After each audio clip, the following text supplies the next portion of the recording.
What's going on, everybody? I'm Zach Walker, your Texas local lender. Welcome to the channel. Today, we are going to talk about will the real estate market crash in 2022?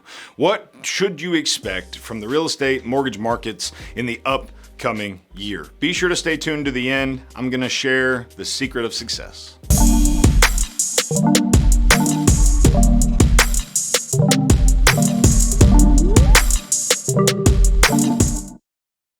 Today we're going to talk about will the real estate market crash in 2022. Now, with everything that's going on in the world, there's a tremendous amount of unrest and just straight out fear with what's going on. We've seen rising house prices, we've seen rising mortgage interest rates, we've seen inflation at all-time highs, and this isn't political, this is just factual. And so there's a tremendous amount of trepidation in the market. What will my house be worth? Will I be able to afford a house? For the first-time home buyers right now, they're experiencing tremendous difficulty in finding and sourcing properties that they can buy at appraised values. In most situations, they're having to buy over appraised value, and they're creating a tremendous amount of pressure for the property values over the course of the next years. With COVID, people expected it to flip the housing market upside down, and it did change everyday life for most Americans. But what it didn't do was do anything to stop the crazy increase in property values. We're seeing historically low inventory, historically high pricing and property values, and quite frankly, it would feel or appear to be unsustainable. If you're a prospective home buyer and you're hoping that maybe the market will put its foot on the brake sometime soon, most experts agree, don't count on it. Most professionals are expecting a gain of between 4 and 6% in 2022. Now, this is down from 17% last year. So it's a slower increase in 2022, but it's certainly not going to be a slowdown or a decrease like what you would hope for. Some experts believe that the double-digit price gains and the multiple offer situations and all the craziness that ensued in 2020 and 2021 will be a thing of the past. 2022, you'll see the prices continue to increase, but you're not going to see the crazy shark blood in the water feeding frenzy that you saw in the last 2 years. Now, that being said, most people look at their markets rather as a national thing. I'm here to tell you that the only thing that matters is your local market. So for us in North Texas,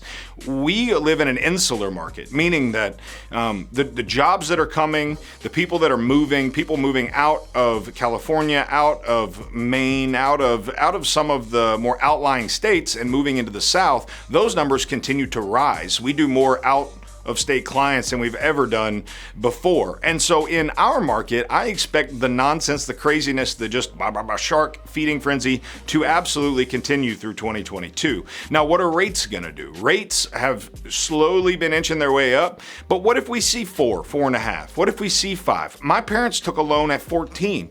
And so is 5% interest really that bad in the grand scheme of things? Certainly it's not 2.75 or 3 1/8, which is what we locked in at 8 months ago. But is a 4% interest rate going to be that detrimental? I don't think so. Fannie Mae's Economic and Strategic Reserves Group said last week that they expect purchases to decline by between 1 and 2% this year.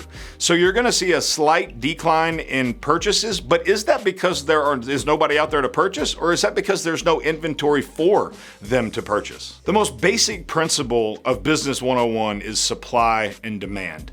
The one thing we've continued to talk about is supply being low, inventory being low. If inventory continues to be low and demand continues to be high, which I expect it to be, you're really not going to see anything different other than prices continuing to increase, because that's a basic economic principle. If the demand is higher than the supply's value increases, and vice versa is also true. The other big issue that we have to tackle is inflation, right?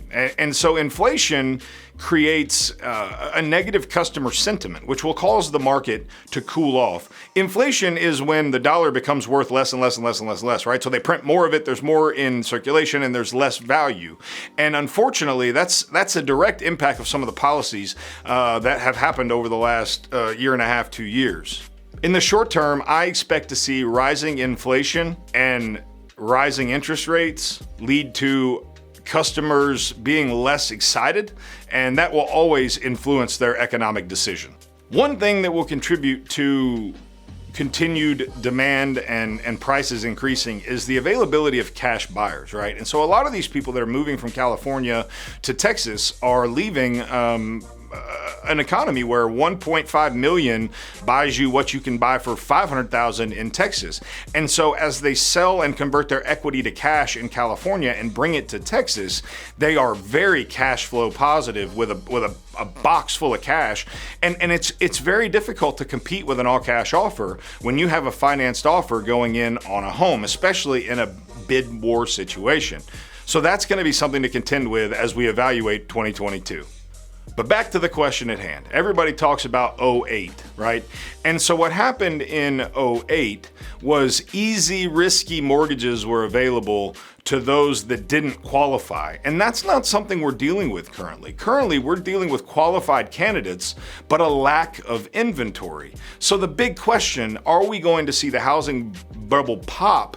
I don't believe there is a bubble to pop, right? Because again, you have to look at the circumstances that surrounded 08 and the recession, and those are not at play currently. At the height of the bubble in 2006, we saw record high inventory, right?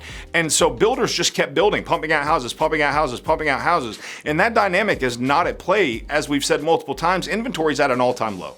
So what are they doing to fix the inventory crisis, right? Well, new builders are increasing the amount of homes they're building at an astonishing rate. November of last year, we saw an 18% growth in housing started across the country. So that means 18% more houses being built than were at that time last year, which should help ease the inventory crisis. But that time frame is 13 months, right? Because that's what it takes to build a house from start to finish. And so we won't see the impacts of that necessarily in 2022. So at the end of the day, is the housing market going to crash in 2022? I don't think so. I think we might have a slight correction and the market might soften a bit.